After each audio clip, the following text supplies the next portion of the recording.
معراج کی رات حضور علیہ السلام نے جنت میں 4 نہریں دیکھیں۔ جبریل سے پوچھا یہ کہاں سے جاری ہیں؟ انہوں نے لا علمی ظاہری کی۔ ایک اور فرشتے نے کہا ان چاروں نہروں کا چشمہ میں دکھاتا ہوں۔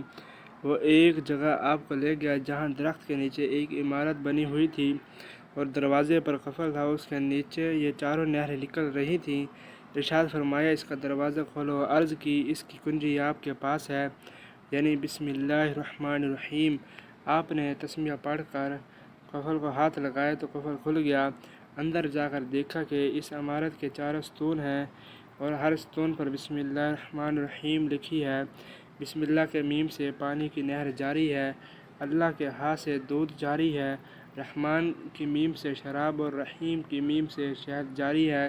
اندر سے آواز آئی اے محبوب، آپ کا جو امتی بسم اللہ الرحمن الرحیم پڑھے گا وہ ان 4 نہروں کا مستحق ہوگا۔